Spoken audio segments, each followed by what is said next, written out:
안녕하세요. 지은경입니다. 오늘은 착한 소비를 좀 쉽게 하는 방법에 대해서 제안 드리도록 하겠습니다. 중소상인들과 영세상인들의 카드 가맹점 수수료 문제가 사회적으로 제기되고 있는 분위기죠.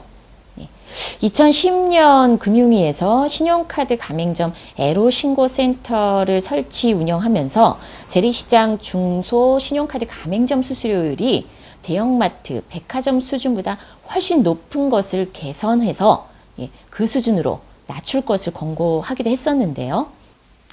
이런 권고 이후에 2010년 4월 금융위는 보도자료를 발표를 했는데요.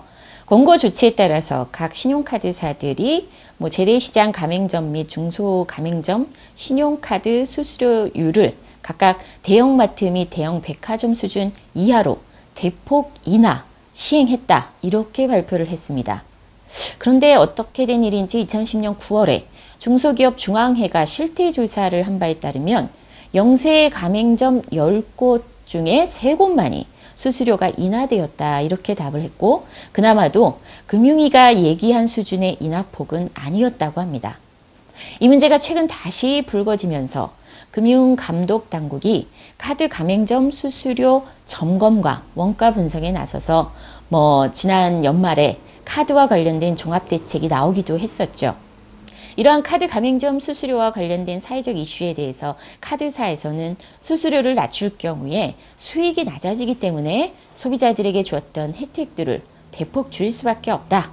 이런 협박 아닌 협박을 하고 있습니다. 여러 할인 혜택들을 축소하거나 포인트 적립 내용이 달라질 수 있다. 이런 내용인데요. 그러나 지금까지도 카드사들은 가맹점 수수료에서 거둬들인 과다 수익을 소비자에게 돌려주기 위해서 카드 혜택을 제공해 왔던 것으로 보이지는 않습니다. 그거보다는 카드 발급 마케팅을 위해서 카드의 온갖 부가 서비스 혜택을 과장 홍보해 왔던 측면이 좀 많죠. 실제로 카드 사용을 통한 혜택이라는 것이 소비자들에게 월 수만 원에 이르는 수준이 아닙니다. 이용 한도 제한과 최고 할인 제한, 포인트 사용 제한 등 겉으로 보이지 않는 제약 조건들로 인해서 카드 사용에 따른 부가 서비스 이용이 광고 내용만큼 화려하지 않았던 겁니다. 그에 비해서 중소상인과 영세업자들에게 부과한 과도한 가맹점 수수료로 카드사들은 연일 최고 수익 신기록을 갱신해 왔습니다.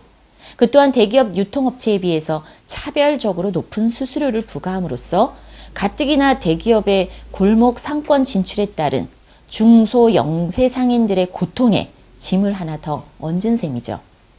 이건 어떤 측면에서 대기업에게는 혜택을 주고 사회적 약자에게는 눈치 보지 않고 수익을 챙기는 좀 너무나 잔인한 행위나 다름없지 않을까 싶습니다. 신용카드 부가 서비스는 또한 소비자에게도 합리적인 소비를 가로막기도 합니다.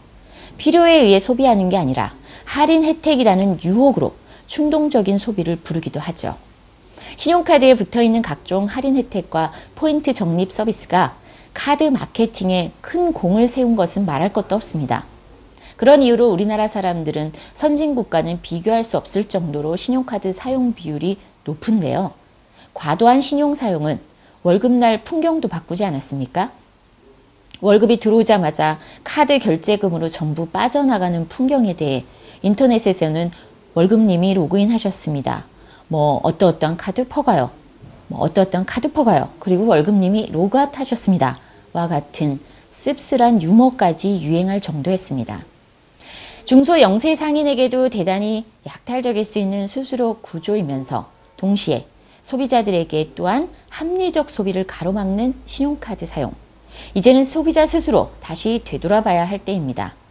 여전히 선진국에 비해 체크카드 수수료 또한 높은 수준이지만 그럼에도 불구하고 신용카드보다는 체크카드 수수료가 저렴합니다. 향후 체크카드 수수료 인하에 대해서 금융감독당국이 더욱 적극적으로 나서야 함과 동시에 소비자들은 이제 소비자 스스로를 위하고 상인들에게도 보탬이 되는 체크카드를 좀 더 적극적으로 사용할 필요가 있을 것 같습니다. 그것이 모두를 위한 착한 소비가 되지 않을까요? 고맙습니다.